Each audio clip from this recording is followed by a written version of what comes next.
Welcome, welcome. We have a wonderful show for you today, so enjoy. Irrelevant news. James Corden and Camila Cabello stop traffic to do this. Oh,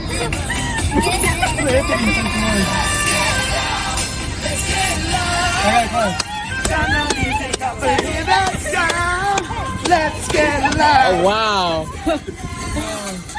Ain't nobody gotta tell you what you gotta do. Well, you can't say they didn't achieve anything because this is the greatest nightmare fuel I've ever seen. Actually, I take that back because Trisha Paytas and their fiance Moses recently uploaded this video to TikTok.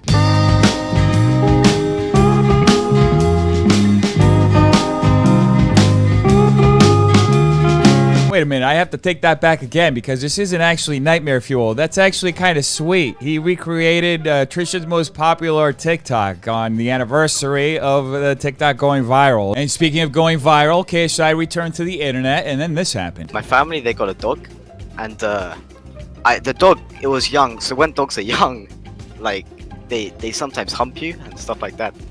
And this dog wouldn't stop humping me. I mean, oh my god.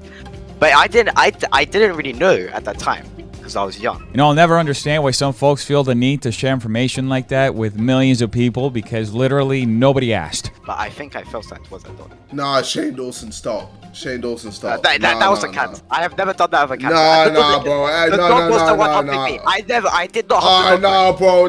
Bro, that's mad. Yeah, I promise. Bro, that's mad. Whatever happened to really loving your animals, folks?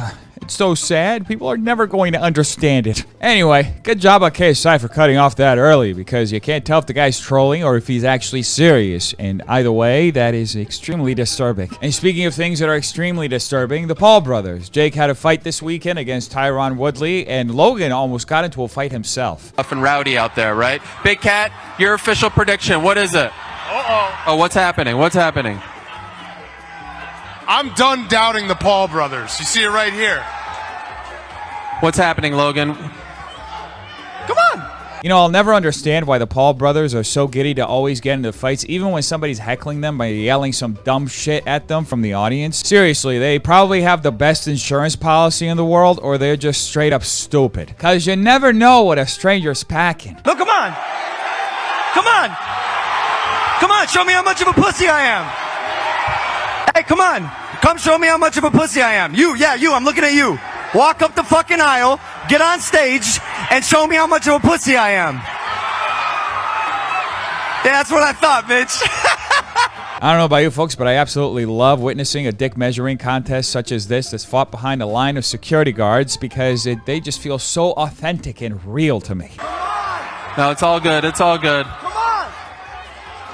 That's what I thought. You know, that confidence that Logan got from hugging it out with Floyd Mayweather for 8 rounds may end up coming back and hugging Logan in a way that he may not like. Anyway, during the actual fight, Love Island star Tommy Fury said this after winning his fight. Jake Paul should have an easy night on that for knocking ahead. So he's got no excuse in not taking the fight.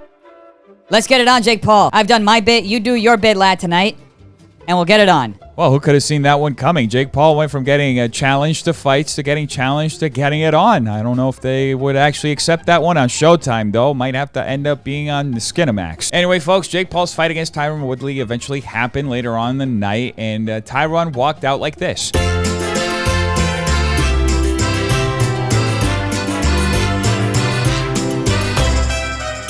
You know, that is actually an interesting choice to wear headphones as you walk out with a rapper who is supposedly rapping the song that you're listening to in the headphones. I mean, I guess he really wanted to listen to that thing in high quality.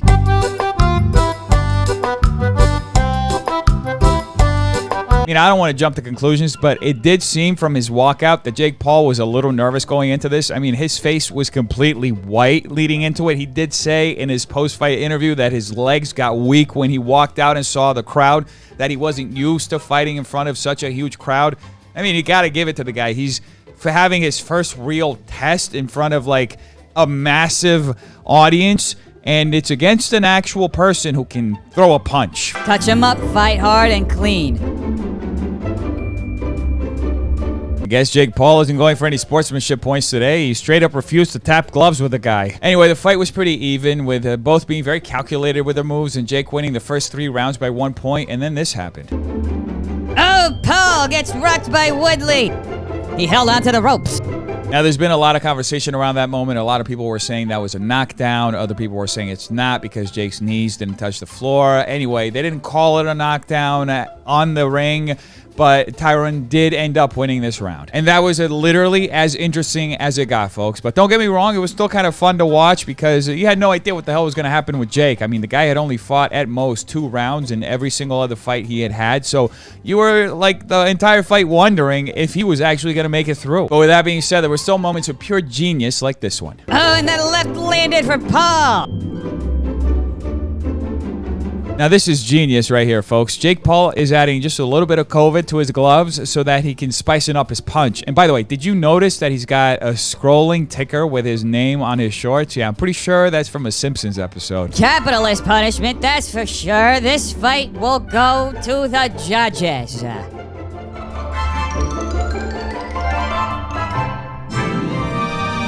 And that was the end of it, folks. Jake Paul successfully hobbled his way around the ring like Igor for 8 rounds while sparingly throwing punches. It was a wonderful way to burn $50 on a Sunday night. In favor of the winner by a split decision. And still undefeated is the problem child, Jake Paul.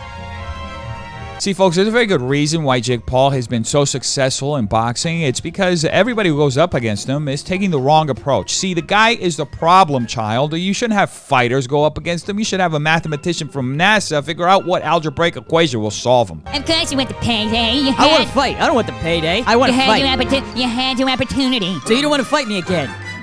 I will. Yeah, we're moving ahead. We'll see.